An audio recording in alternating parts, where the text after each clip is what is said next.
time again for us to review all of the many ways in which the media covered themselves in glory this week. We've got a special Fox News edition for you. Oh, yes, Fox News special edition. Of course, we're bringing in our favorite, Katie Halper, in order to break it down. Katie, we put together a little montage here of some extremely cringe moments of defending Trump from the Bob Woodward fallout. Let's take a listen. Did President Roosevelt fan the flames of misery? Did he call for panic and anxiety? No, he actually rallied a nation in a time of need. He focused on making Americans stronger by staying positive, and he got to work, and he rolled up his sleeves. During World War II, with the country on the brink, FDR proclaimed, "We have nothing to fear but fear itself." Well, those were brutally tough times. Did the media attack him? Of course not. What about in the aftermath? 9/11, 2001, 20th anniversary in 2 days. What was President Bush supposed to do? It's nothing. And the reason why it's nothing is it's so obviously nothing. Trump told Woodward that information because to him, it was an obvious truth. That leaders know stuff that sometimes they keep from the public that they have to manage because that is their role as a leader, so you don't make it worse. There's the comfortable and well-known phrase, keep calm and carry on. It's well known for a reason. What's surprising is that Donald Trump participated in making the book. The president sat for repeated interviews with Bob Woodward. Why in the world would he do that? Well, tonight, from a source who knows the answer to that mystery, Senator Lindsey Graham of South Carolina. It was Lindsey Graham who helped convince Donald Trump to talk to Bob Woodward. Lindsey Graham brokered that meeting. Lindsey Graham even sat in on the first interview between Bob Woodward and the president. How'd that turn out?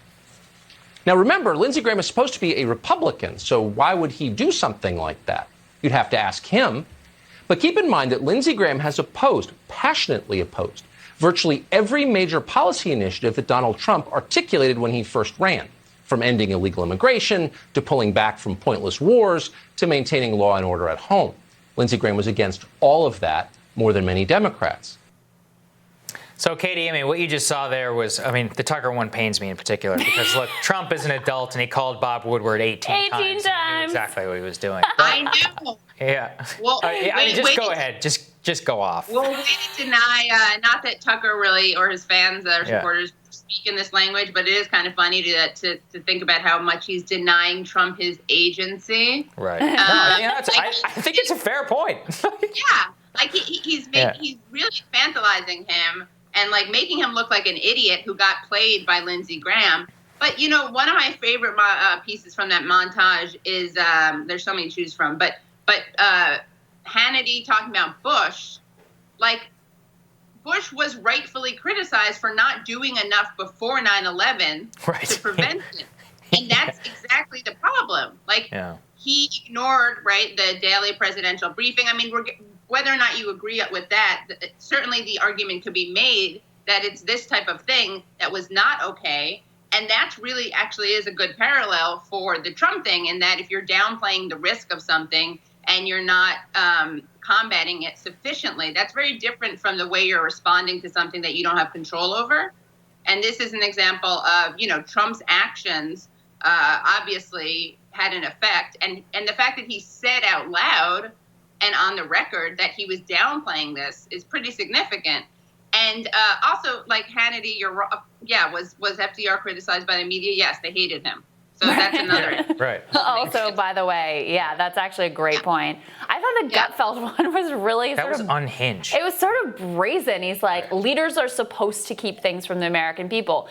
And in some cases, that is actually true. But it's different to not disclose certain things that are confidential, that there's a good reason not to disclose, and to outright lie about something that could keep people safe, right? Exactly. The fact that, and that's what gets me is like, even actually the comment about I wanted to play it down, you could kind of dismiss that of maybe that's in the realm of like, oh, I just want to keep people calm. Although, come on, this president is not Mr. Cool, calm, and collected. I know, right. Like that's the opposite of what he always does. Yeah.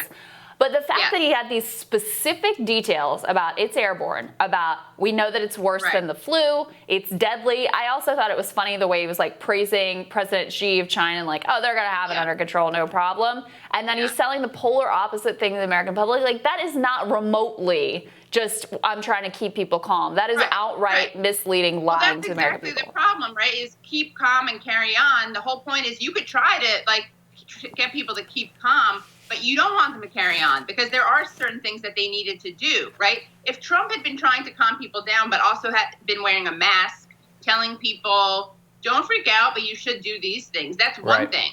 But the fact that he was downplaying it while at the same time not giving people the information that they needed to know to not get to be safe, to not expose themselves, that's the combination that's absolutely unforgivable and not justifiable.